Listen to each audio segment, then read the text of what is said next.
Hello student. आज मैं class 10th के सामने फिर से हूँ और मैं यहाँ पे आपको समझा रही हूँ mono hybrid cross. What I am going to discuss that is mono hybrid cross.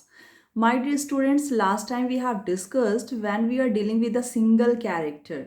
अगर हम लोग पी प्लांट के सिर्फ एक कैरेक्टर को लेकर कैलकुलेट कर रहे हैं, उसकी ब्रीडिंग करवा रहे हैं, तो इसका वो हो जाता है मोनो हाइब्रिड क्रॉस। जबकि डाई हाइब्रिड क्रॉस में हम लोग क्या करते हैं, दो अलग अलग कैरेक्टर को लेके ब्रीड करवाते हैं या उसका कैलकुलेशन करते हैं। ठीक है, तो we were doing mono hybrid cross. मैंने आपको एक बताया था कि कैसे मोनो हाइब्रिड क्रॉस हम लोग निकालते हैं, उसका जीनोटिपिक रेशियो कैसे निकालते हैं, फिनोटिपिक रेशियो कैसे निकालते हैं। आज मैं पनेट स्क्वायर से आपको बता रही हूँ।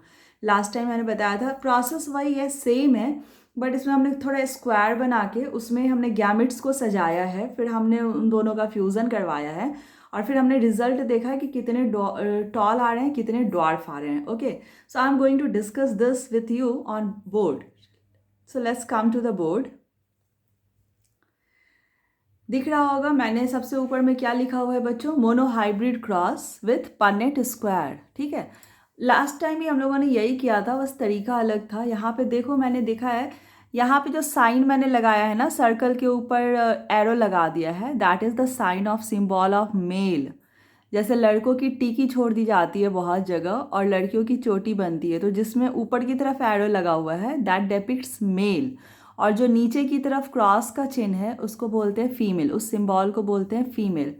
तो हमने यहाँ पे शॉर्ट में लिखा है कि मेल को मैंने लिया है होमोजाइगस डोमिनेंट, मतलब दोनों कैपिटल टी ऑब्वियसली टॉल होगा। और फीमेल को लिखा है ड्वार्फ, ड्वार्फ होने के लिए तो दोनों स्मॉल टी हैं। और हमने एक पनेट स्क्वायर बना के इसका निकाला है गैमेट्स। जैसे मेल गैमेट को मैंने पढ़ाया था लॉ ऑफ सेग्रीगेशन, जिसमें डिप्लॉइड सेल क्या बन जाते हैं, हैप्लॉइड सेल। जो दो दो टी हैं उनको सेपरेट कर दिया, single capital T, these are the gametes of male. वैसे ही फीमेल का गैमेट निकाला small T first Punnett square में देखो, और फिर बाकी का मेल और फीमेल का क्या करवाया, फ्यूज़न करवाया। तो अब आप देख सकते हो कि फर्स्ट कॉलम में क्या है, कैपिटल टी स्मॉल टी है, दूसरे कॉलम में क्या है, कैपिटल टी स्मॉल टी है, तीसरे कॉलम में भी क्या है, कैपिटल टी स्मॉल टी, और फोर्थ कॉलम में भी कैपिटल टी स्मॉल टी है। क्या कोई मुझे बता सकता है कि इसमें जो और जितने प्लांट बने वो क्या होंगे, टॉल होंगे कि ड्वार्फ होंगे? Can anyone answer?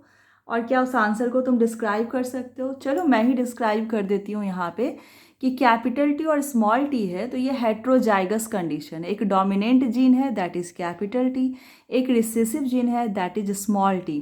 और जब ऐसा स्टेज होता है तो डोमिनेंट वाला ही कैरेक्टर रह जाता है, मतलब इस चारों कॉलम में कैसे प्लांट रह जाएंगे, टॉल प्लांट। कैसे प्लांट रह जाएंगे, टॉल प्लांट। तुम सोच सकते हो कि ऐसा किया था मेंडल साहब ने, उन्होंने ब्रीडिंग करवाई थी टॉल एंड ड्वार्फ के बीच, और जब फर्स्ट जनरेशन उन्होंने निकाला तो ही वर शॉक्ड, बोला कि अरे सबके सब 100% प्लांट क्या हो गए, टॉल हो गए, ड्वार्फ वाले कहाँ गए जीन, ड्वार्फ वाले कैरेक्टर कहाँ चले गए, उनका कुछ समझ में नहीं आ रहा था। तो उन्होंने क्या किया, अब जितने नए जनरेशन में प्लांट बने थे टॉल वाले, उसका उन्होंने मेल पार्ट और फीमेल पार्ट का फ्यूज़न करवाया, मतलब पॉलन ग्रेन एंड ओव्यूल का फ्यूज़न करवाया। बट जीनोटाइप सबका क्या था, कैपिटल टी स्मॉल टी, क्योंकि F1 जनरेशन में सब क्या है, कैपिटल टी स्मॉल टी है। ठीक है, तो उन्होंने क्या किया, मेल का भी जीनोटाइप ले लिया कैपिटल टी स्मॉल टी जो कि टॉल था, और फीमेल का भी ले लिया कैपिटल टी स्मॉल टी जो कि टॉल है, और फिर बनाया दोनों का गैमेट। तो दोनों के सेम गैमेट बने, जैसे मेल के बने कैपिटल टी स्मॉल टी, वैसे ही फीमेल के गैमेट बने कैपिटल टी स्मॉल टी, और सबका करवाया उन्होंने फ्यूज़न।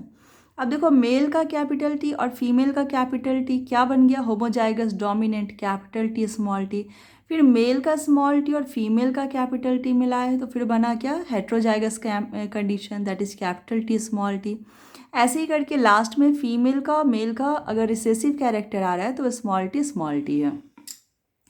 तो ये जो आया वो F2 जनरेशन आया। क्या आया, F2 जनरेशन। तो F2 जनरेशन में क्या मिला कि एक ही आया कैपिटल टी, मतलब वो प्लांट टॉल रहा होगा। फिर दो आया कैपिटल टी स्मॉल टी, ये प्लांट भी लॉ ऑफ डोमिनेंस को फॉलो करके टॉल ही रहे होंगे। और लास्ट में आया स्मॉल टी जो कि एक ही है नंबर में, वो क्या हो गया, ड्वार्फ हो गया। तो my dear students, board examination में आपसे यहाँ पे रेशियो पूछा जा सकता है, फिनोटिपिक एंड जीनोटिपिक रेशियो। तो फिनोटिपिक रेशियो निकालने के लिए आपको देखना है टॉल और ड्वार्फ कितने हैं। काउंट कर लो, इसमें कितने टॉल हैं बच्चों? 2 टॉल हैं, एक कैपिटल टी वाला और एक कैपिटल टी स्मॉल टी वाला, ठीक है। तो कैपिटल टी स्मॉल टी कितने आए हैं? 2। और कैपिटल टी कितने आए हैं? 1। तो दोनों कितने टोटल टॉल हो गए? 3। तो फिनोटिपिक रेशियो में 3 टॉल है और 1 डॉर्फ है, तो फिनोटिपिक रेशियो क्या हो गया? 3:1। फिर आता है जीनोटिपिक रेशियो। जीनोटिपिक रेशियो में आपको टी पर ध्यान देना है, कैसा कैसा टी है। जैसे कैपिटल टी कितनी बार आया? 1 time. Capital T small T कितनी बार आया? 2 टाइम्स। वैसे ही स्मॉल टी कितनी बार आया? 1 टाइम्स। तो इसका रेशियो हो जाएगा 1:2:1। तो जो टी देकर रेशियो निकालते हैं वो जीनोटिपिक रेशियो है। जो टॉल एंड डॉर्फ देकर रेशियो निकाल रहे हैं वो आपका है कौन सा रेशियो? Phenotypic ratio. क्या समझ में आया? अगर कोई डाउट है तो you can ask, I am always there to solve your problem. कोई क्वेरीज हो आप क्वेश्चन किया करें, it's very easy topic. But याद करो कि ये एक बहुत इंपॉर्टेंट टॉपिक है, आपके चैप्टर का heredity and reproduction final exam में बहुत इंपॉर्टेंट है। वैसे तो कुछ भी आ सकता है बट इसको आप अच्छे से स्टडी कर लेना, ये पूरा कैलकुलेटिव है, ठीक है। तो बहुत ईजी है मोनोहाइब्रिड डाईहाइब्रिड क्रॉस।